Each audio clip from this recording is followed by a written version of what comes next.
Hello and welcome everyone. My name is Dave Goodrich and I'm an instructional designer with the MyBlend program at Michigan Virtual University. And we've been doing some of these interviews with teachers around the state of Michigan who are doing great things as it relates to blended learning. I've been really looking forward to tonight because we get to meet with the teachers at Mattawan Schools, a handful of teachers who are doing some really good stuff with blended learning in their classrooms. So I'm really excited to meet this crew and learn more about them and what they're doing and introduce you to them. So if we want to just maybe go around and introduce ourselves, maybe starting with Ben. All right, I can do that. Thanks, Dave. Hi, everyone. My name is Ben Rhymes. I am the K-12 Instructional Technology Coordinator in Mattawan, so I actually get to work with all of the teachers using the technology, and I've worked with quite a number of teachers and helping them get their blended learning environment off the ground through the REMC Blended Learning in the Classroom course. Fantastic. Jason. Hey, how we doing? I teach at Mattawan Later Elementary. Get a chance to work with 900 students a week. Kind of led by Ben Rhymes. He's my mentor, and he had the job that I have now, so I get a chance to talk with him weekly, and then I get a chance to work with Jen also in her third grade classroom. My background, I guess, with this was in the fifth grade level, and then this year trying to be more skill-oriented towards the idea of doing some blended learning back in the classroom for other teachers. So I've been at Mattawan, I think, 16 years now. So I guess I'm on the back end of teaching. The back end? I'm Jen Omo, and I teach third grade at Mattawan Schools. And for me, blended learning came about when we decided to take a class with our team of teachers, since we were just kind of formulating a tech team.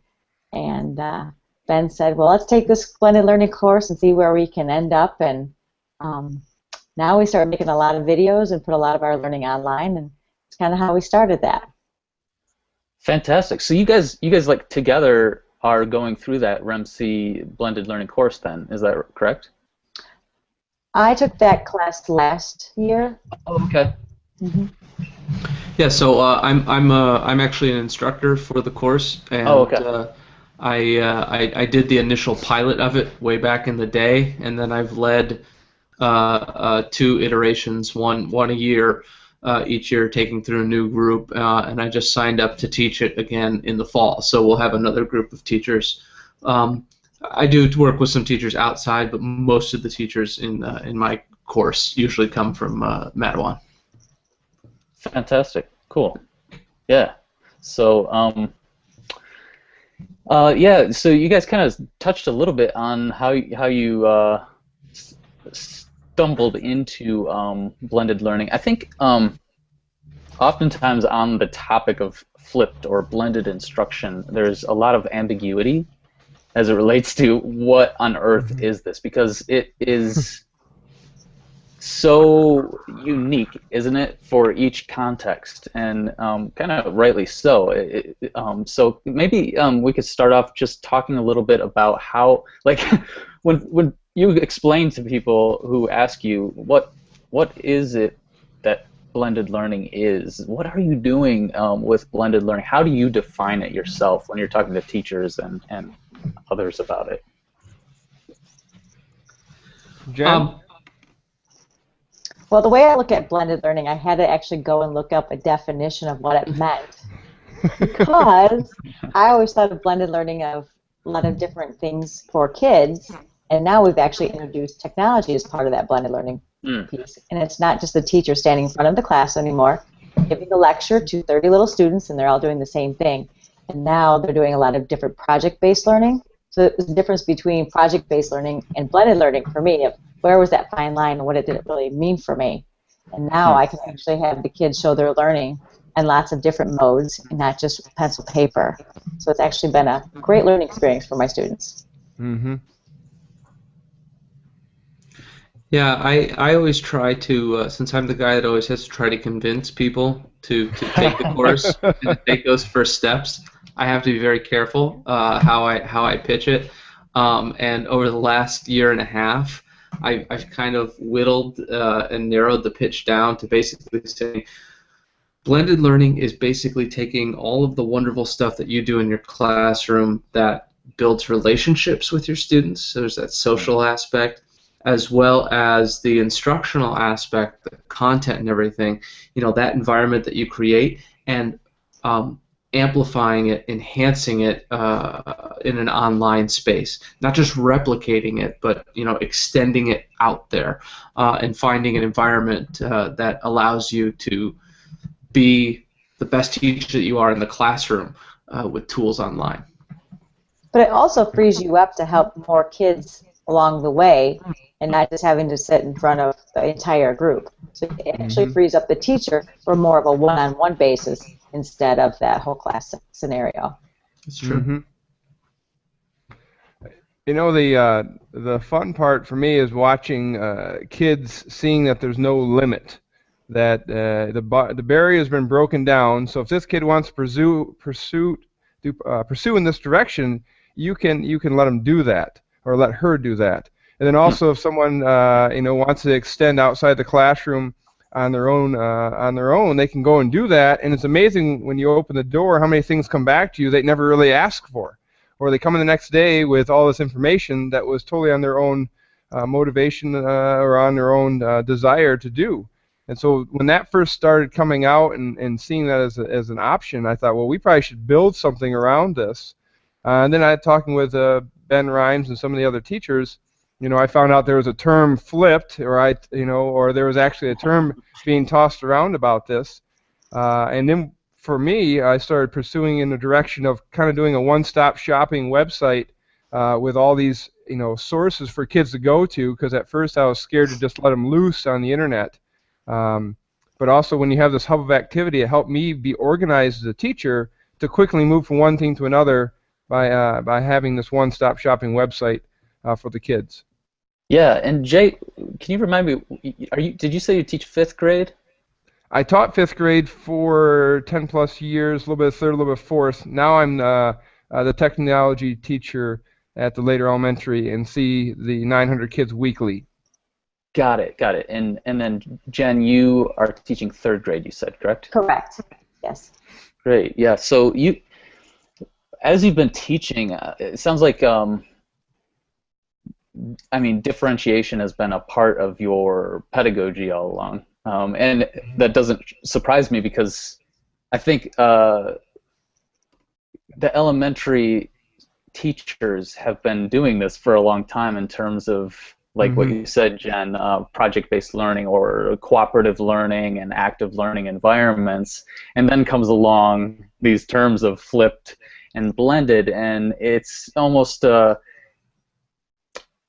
just a technological enhancement to those pedagogies. And hopefully, when it's done right, the goals of instruction and the objectives of where we want our kids to be, what we want them to be able to do, is driving the decisions behind what technologies to use, correct? So for you both in your classroom context, maybe could you give an example of what blended learning looks like compared to just before there was a lot of technology integration, before there was differentiated instruction in your classroom? What are the big differences, or just maybe an example of a lesson that you have done that involves blended learning? Jay, do you want to go, or do you want me to go? Ladies always first. Okay. Well, I know he's going to probably talk about a lot of the videos that he's done, but for instance, for today, our students went to the local grocery store, and we're learning about capacity, and they had to actually do a real-world experiment by going into the local grocery store and finding different items that represented pounds and ounces and so forth. And when they returned, they don't have a pencil paper test. they ended up making an iMovie to show me what they learned, and that was much better than any pencil paper. That real-world application was perfect. And I didn't have to do any teaching. It was all the things that had led up to that piece for them to be successful. Now, is it blended? Is it project-based? Both of those would probably hit the nail on the head on that. But we do a lot of cooperative groups with pairing with the kids.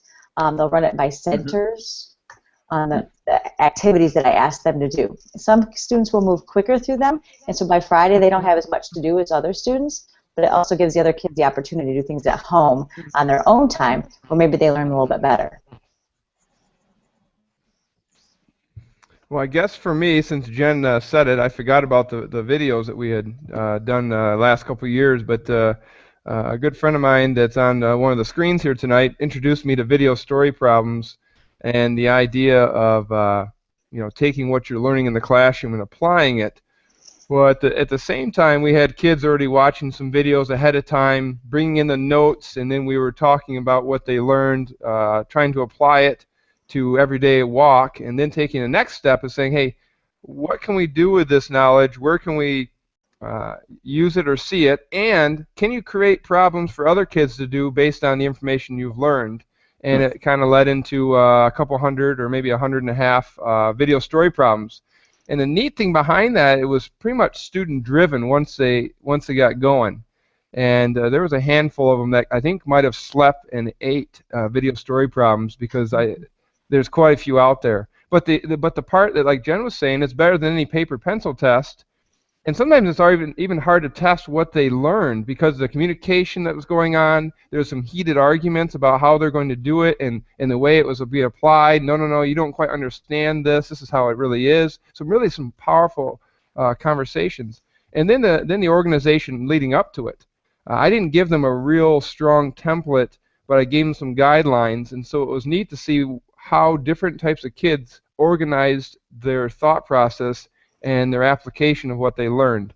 And sometimes it turned out terrible, but the process was incredible, And so I think if we keep in mind the process is much more important than the end result. I didn't mind a few flaws in the video because of all the great things that happened along the way.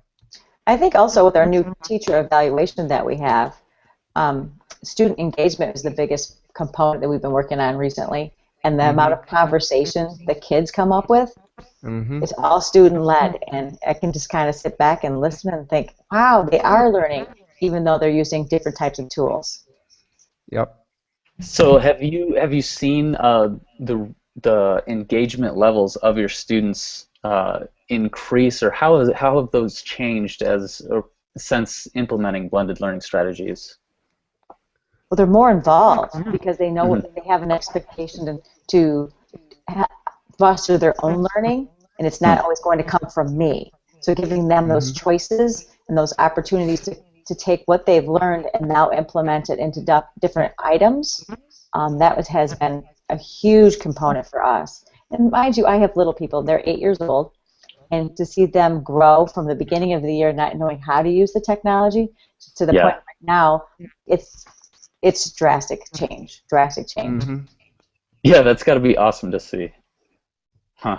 Very cool. And Ben, you were like really nodding your head when we were talking about letting the pedagogy derive the technological choices. I'm sure that resonates with probably a daily thing for you. Could you kind of walk us through what maybe a day in the life of Ben Rhymes is like? We're not worthy.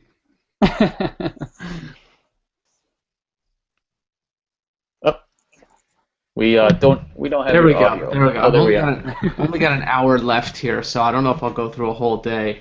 But I was nodding very vigorously because there's a sentiment that I've always held to, and I'm going to get in trouble with all of the secondary teachers out there. If you're watching right now, just skip forward about 30 seconds, okay? This could be the fact that I'm a former elementary teacher, but I found that elementary teachers they tend to be more ready for a blended learning environment, and I think it's not necessarily because of who they are. I think it's just what they're tasked with doing, because an elementary teacher is usually traditionally bouncing between subjects and by default trying to find connections between social studies and language arts and science and everything. And so they're just in that mindset of, I'm constantly switching gears and I'm trying to find this interconnectedness. So for them to go into a blended learning environment, it's kind of like, oh, well, this just made my job a whole lot easier, as opposed to a secondary teacher that might approach it and go, oh man, this is going to make my life so much harder because now I have to do this for all 150 or 200 students on my caseload. Okay, so now I'm sorry, secondary teachers, but there are still many wonderful teachers out there. Actually, if you have blended learning aspect, they will see lots of videos on how it's implemented very, very well. In the upper L, where it was hard for me to make the connections from what was in the blended learning class. Right. But my typical day is spent, I kind of balance my day between some administrative tasks and some actual working with teachers. So, I could be working on, just this last week, I've been putting together some new literature for our parents to actually address some of this. We're going to be putting together some pamphlets for all of our parents next school year. So when they come to back to school night, they'll be getting this wonderful pamphlet that talks about, look, technology is no longer an add-on or an add-in for us. So much of our curriculum is there. So much of what our teachers is doing involves technology and the internet.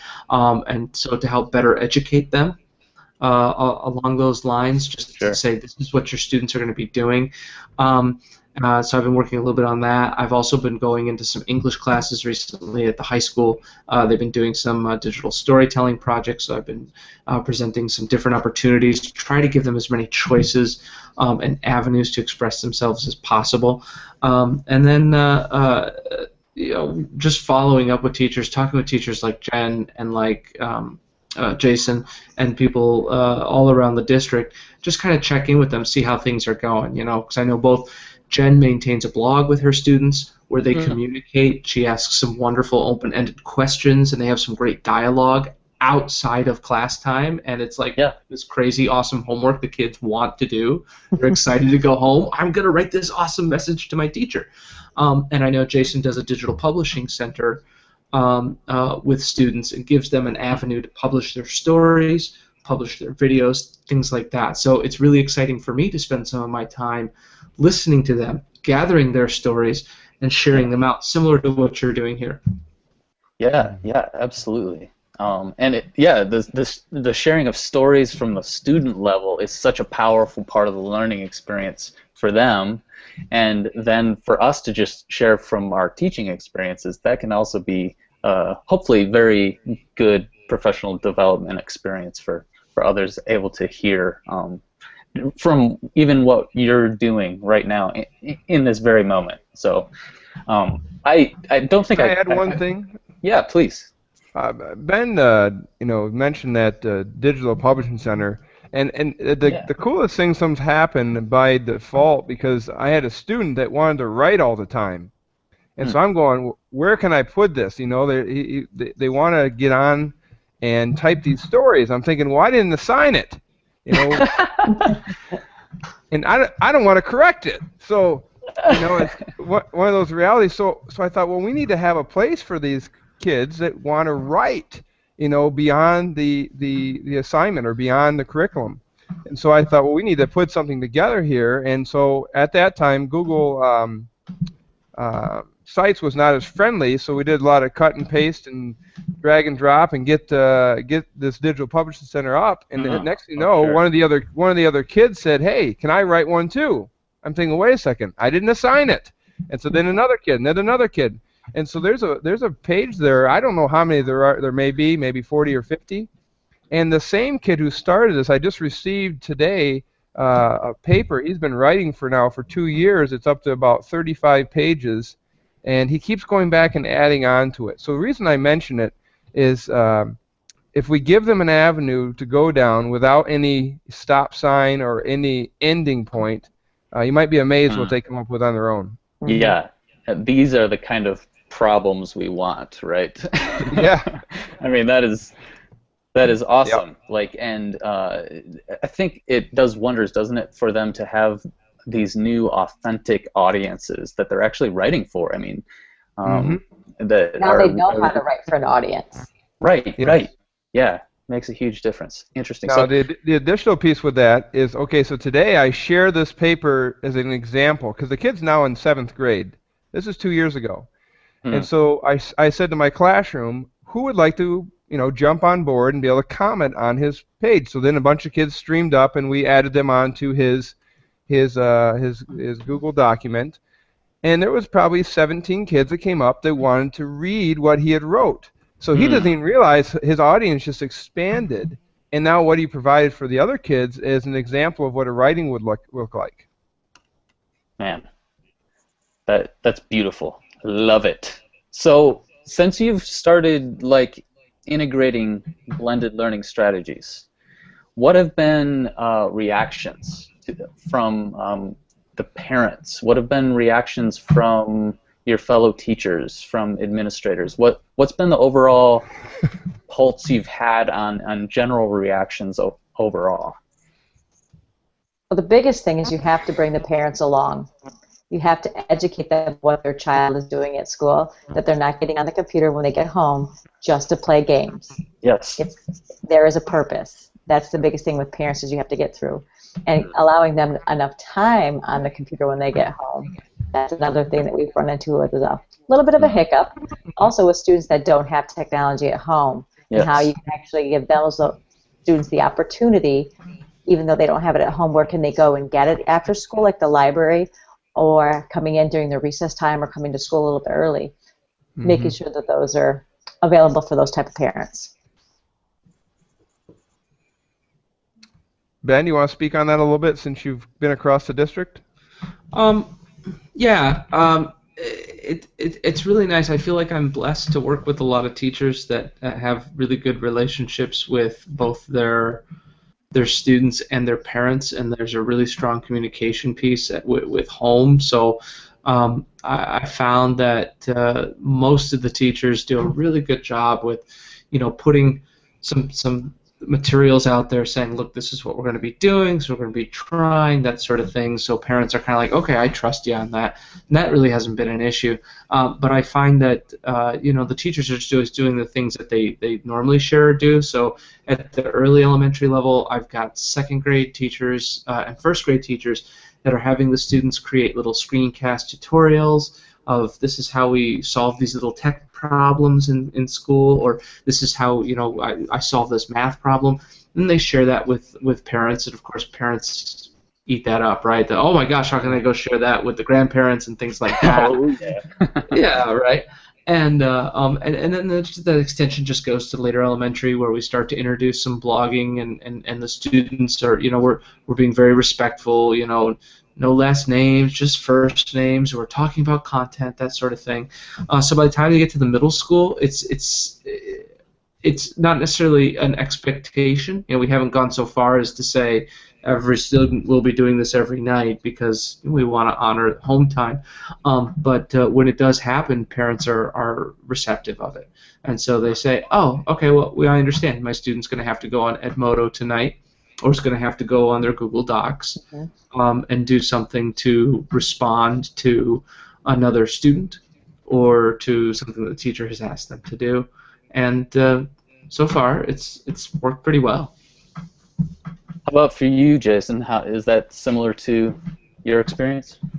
Definitely the first conference with parents is pretty important to stop and rethink how you're going to communicate what your child's doing and what success is when it comes down to blended learning. Because success for some parents is a percentage and a test, a test that I can touch. And for them, understanding the process, once again, is so important. And also, hey, they failed 4 or 5 times. That's great, because they tried something. They went down this avenue and it didn't work, and that's okay. So that's one of the first things. Second of all, training the parents how to get onto the computer and show them physically right there at the conference, this is where they're going, this is where they're at, here's the new language that you need to talk to them. Use this type of terminology. Are you using this? Are you doing this? Are you, communicating how to talk to your student versus saying, how was your day? Instead saying, hey, can we get in your Google Drive? Hey, can we check out the website and see what Mr. Osborne's added? I heard about the Digital Publishing Center. Can we see that? How's your video story problem going? And so I think it's reinventing how parents talk to kids because they didn't experience it. Right, yeah. Fantastic. So let's talk a little bit briefly, without going into enormous details, but I am intrigued to hear about, for you, what have been the honest challenges with blended learning? While these two think, I can impart some of the stories that I've heard from teachers in my district.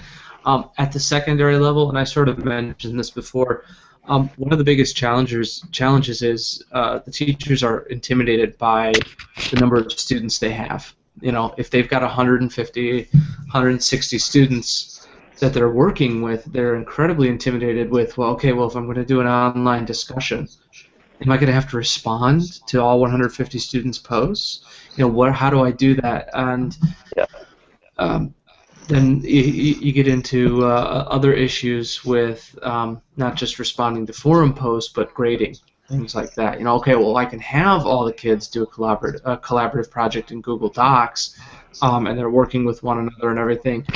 And so it's a little bit easier for me to at least go up there and see that rather than collecting papers.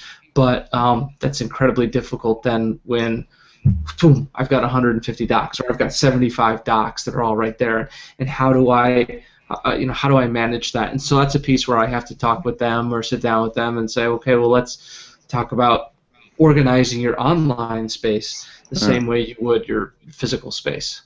Sure. And so, those are two big hurdles. Some teachers approach it with gusto, and others are kind of like, and they have some speed bumps along the way. As far as colleagues, quite honestly, there is a fear factor sometimes when something like this comes up. And so I'm certainly far from good at this, but trying to communicate to teachers and encouraging teachers that they can do it, that it's not just Jen Omo, it's not just Ben Rhymes that are able to do this. Here's some things you're already doing that are really good, and here's how you can transfer it to a blended learning environment, which again, like Jen mentioned earlier, can free you up to engage in other kids on a one-on-one basis. And so I think that type of language, trying to get people, because at first I was like, oh, look, you can do this, you can do this, you can do this, and everybody's like, how do I do that? Where do I start? And it just didn't even open the door. It was like, well, you can do that, or Jen can do that, but that's not me. But watching Ben work, Ben has done a good job of coming in shoulder to shoulder and meeting people where they're at, and just kind of slowly bringing them along. And I've tried to pick up off on that Jedi wisdom that he has. No, that's just experience. That's right there. I've crashed and burned plenty of times. It's still Jedi-ish. I like that. But I'd have to echo that. I had a 6th grade teacher that was trying out his blended learning environment for the first time this year, and he's like, I'm just going to take throw the spaghetti on the wall approach and see what could happen. So he was implementing Edmodo and Google Forms for assessment and a wiki for a project. I mean, he was doing everything all at once. Wow. And I said, okay, you can do this, but you want to make it to the end of the school year alive. Yes. So I kind of said, what if we just tried it with just one of your sections, right? So the experience, the content's still going to be the same. The kids are still going to be collaborating in Google Docs and on the wiki, but with one of the sections, you're going to go heavy with the Edmodo environment, things like that. And he said, all right, I'll try that, and it worked a lot better for him in the end. Sure, sure. How about you, Jen? Any I have notable to echo what challenges? Ben just said because if you start with too much in mind, it's not going to go well. Start small and then you Uh, add on. One thing that's very nice is that I teach with 4 teachers and we all took the blended learning class together. hmm, And for us, we all took a section and started working on different projects. And so by the time we sat down at the end of the year, we're like, well, I did this and I did that. And we were able to come up with a calendar of things that we all put together. And it hmm. wasn't just me having to do everything. I had them to kind of rely on for a few things, which was fantastic for us last year. And then this year, we just keep adding to that calendar of the curriculum that we have. So that's been a Hmm. huge help. And I could see if you were all by yourself trying to do a blended learning class and you jumped in with so many things going, it would be way too overwhelming and you would throw your hands up and Yeah. just don't do it again. Yeah, and that's a very common scenario that we come across of teachers who are trying to do this on their own, and they're on an island, and sometimes they don't have the benefit of having someone like Ben to bounce ideas off from, or sometimes not even colleagues who are doing similar things. So what a great thing, Jen, that you have like 3 others that you went through a focused class on the topic, and then you get to carry on and share what each other are creating for your class, which I'm sure has a similar curriculum or maybe even a shared. So, Hmm. That's yeah, been a huge plus for us. yeah, I can only imagine. So that's a kind of a that kind of transitions us into something I want to learn more about in terms of professional development. What kinds of things do you do? I mean, you've touched on the class that you um, have been a part of. What other things do you do to continue learning and growing as a blended learning instructor?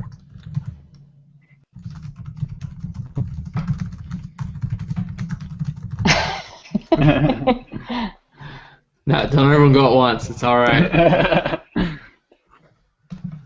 Okay, could you repeat the question? Sorry that I wasn't Yeah, listening. I was trying to see what was happening. no problem. So, like, what kinds of professional development Oh, PD. opportunities do you get involved with to keep fresh and to continue growing in the practice? Well, I think a couple things that we do is watching our social networks. And like I watch Twitter a lot to see what's going on outside of my classroom, as well as being involved with the McCall board. I sit on that and Oh I yes. sit there and I talk to people around the state doing lots of different things. And being able to go to different conferences, I think, is very beneficial to learn what's out there. Even though I can't get there every time, I could still go back and watch the feeds that were from those conferences. Yeah. Hmm. I mean, so you have to kind of seek out your own PD when you're doing Yeah. things that maybe people around you aren't doing. I can see that, but I know our building does a fantastic job of doing a couple of days of technology PD every year. Um, Usually it's the 3 of us teaching one of those particular courses, but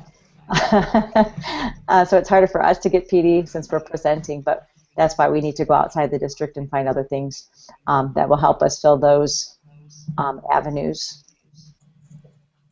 Yeah, I think jumping on the coattails of that with Jen, Twitter has been outstanding. A couple folks I didn't even meet personally, and I just contacted them on Twitter, said, "Hey, can I stop by your room?" And took a day and drove a couple of hours around the state of Michigan and stopped in rooms. So it was kind of neat to meet people from Twitter to face, and then follow them still. The other thing with PD too is not only do kids in a blended learning environment get to reach out beyond the borders, as teachers, I sit in front of this computer and just put in an idea that I'm looking to do and see what I find. And sometimes I end up in woodworking 101, but somewhere in a different industry they have tried to implement something, and you could steal one thing from it and put it in your classroom, because there's a lot of areas in the world where kids are already hands-on, or if you're a metal worker, you are thinking outside the lines of normal design to put together something that's unique. And I think that's what we're trying to do with kids, is get them outside the normal brick and mortar to allow them to come up with their own individuality and their own unique design. So I actually, as somebody who creates some of the PD for my district and facilitates PD, Yeah. there's a few things that I like to do. One is, I mean, to be a good teacher, you got to model things. So I try to get myself involved with a lot of things as possible. For a while, I was not involved with Twitter, and I finally realized, okay, I've got to jump in. I've got to do that. Pinterest, I just set up an account a couple months ago, and I've got more than a dozen boards now and everything. It was one of those things where I realized I got to do that. I got to go live in those environments. So that helps then, so I can go talk to the teachers. But then I try to provide a balance of utilizing the talent I have in the district and bringing people from the outside in, and I try to arrange at least one, if not two, PD days where we'll pull a few teachers out from each building and have them work closely with Apple or with Discovery. Somebody that's going to say, here's a tool that you're using, let's really dig deep with this tool and see what you can do. And then I really lean quite heavily on the expertise that's in my district as well, and I'm a big fan of putting teachers up in front of teachers. So I'm always encouraging, Yes. pushing, prodding, telling them, look, you can get up and you can present this just this week. I'm preparing for a big summer tech camp that we do, and this week I approached a 4th grade teacher and I said, I would really love for you to come and do a session. And she kind of like went white and was like, what do you mean? I said, it's really cool. It's 60 minutes. She's like, it's a full hour? And I said, yeah, but I'd love you to talk about this tool and how you're using it, this website and these tools and how you're using it in your science class. And she's like, oh. And I said, and half of it could just be you letting them actually play with it and experience it. She's like, oh, well, I can do that. I love this. I tell people about this all the time. So I really try to push people into situations where they can be a leader, but I really try to encourage them to do it in a space where I know they'll be successful too. So that way people can say, oh, I've got expertise around me, and so I'm getting my PD not from somebody outside, but somebody right next door. Yeah. We are kindred spirits, Ben. I can totally relate, and you're right. And I mean, it helps any teacher to hear from the perspective of another teacher. I mean, so much more than from anyone else, because you just know, right? Yeah. So good stuff. Really quick, has the role, I think sometimes when I talk with teachers about as they're like transitioning into a blended role, sometimes there's this fear that the role of the teacher is somehow diminishing. And could you maybe talk about, have you experienced this fear, and how have you addressed it, and do you find that to be the case? Well, I can tell you, even though I put more things online for my students, it gives me more time with my students because I did all the hard work leading up to it. Yep. So for me, I feel like I get more time with the kids and being able to be more effective as a teacher than I was before. But I do see how some people say that computers are taking away our jobs, that the kids can turn it on, look at it, learn from it, and they don't need that one-on-one conversation. Well, I disagree with that, because even though the kids are online, they're still turning to their buddy and saying, hey, did you know you could click here, and did you know you could do this? You could add that. That's the kind of conversation that we want to see out of our kids. Yeah. So I don't agree with us being taken away from our classrooms. I think it's actually enhancing us. Yeah, I think she mentioned the important part there. There's a lot of front-end work that goes in with teaching this way. And then the other part is becoming a facilitator in your classroom at a higher level. There's a lot of people in the world paid big money to facilitate meetings, to keep things rolling in the right direction, to make that one of the top learning strategies is connections between the two things that are happening, creating aha moments, or at least allowing aha moments to come together, and then teaching them, okay, this is what you do with it to apply it. You write about it. You put it into a video story problem. So we're kind of I heard the other day at a conference about the maestro and how they orchestrate the music, but they really don't say as much or anything at all. But there's a lot of moving parts, and something beautiful can come out of it. Wow, I really like that analogy. I don't know if I've ever heard an analogy about teaching related to being a maestro before, but that makes a lot of sense. And it's quite essential, right? If you talk to someone who's in an orchestra. It's not mine. I totally stole it, so. Oh, man. Well, I feel like we could just talk all night, but I want to be sensitive to you guys' time, and I'm really appreciative of you guys taking time out of your very busy schedules. I know this is a crazy time of year, too, and ending the school year, and I just really appreciate you guys talking with us and sharing your stories with other teachers. Really appreciate it. And I do maybe want to end on this last question of, what do you know now that you wish you had known when you first started blending? Jen? Let's see here. What would I have liked to have known? I guess for me, I would have liked to have known the amount of conversations that I would have had with the kids, because now it's so different than I had before. It's different levels of questioning that I have to be prepared for every day, because I don't know what they're going to come up with and what avenues we're going to hit, or the obstacles that we might have, because you can't plan for those obstacles, because you're going to have failure along the way, as Jason said, and you can't plan for that. So planning's a little differently, but I look at it as a challenge, and I love to go to work every day for that challenge, so I don't look at it as a bad thing. Yeah, that's really interesting. We just wrote a blog post just recently about how to plan and prepare for serendipitous learning, and that's a big challenge, but also an exciting thing, isn't it? So, yeah. How about you, Jason? I wish I would have known sooner to release that control. We're kind of taught in college to come into the classroom and set the atmosphere, and sometimes that's determined on your rules on day one, and the walk around. And I wish I would have known that you can create an environment that's exciting and engaging, that you really don't have to spend as much time on rules. And there will be teachable moments that come up, and you address them at the moment of teaching to address the issue. But I wish I wouldn't have been so controlling with the environment, and I wish I would have been a little more interested in the different learning strategies of the children versus how I was taught. Yeah, I would just go ahead and just echo that again too. My first blended learning experience was back in 2004 at the tail end of, or 2005 at the tail end of the Freedom to Learn program, with all the sixth graders with laptops, as our laptops were all slowly dying because they were ancient, and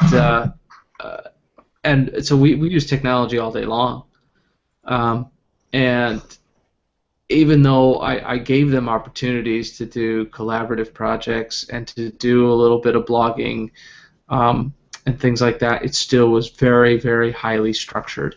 And there were times at which I was not as responsive to the students, when the students were like, do we have to do this again, Mr. Rhymes? We've done this activity this way, and then you gave us this way of doing it, and that's it. So, but there's like 15 other ways we could do this activity. Could we do that? And partially it was because I was still less than 5 years of experience in the classroom, and just the fact that I've got this technology and I want to make sure it's getting used. Boom, my way.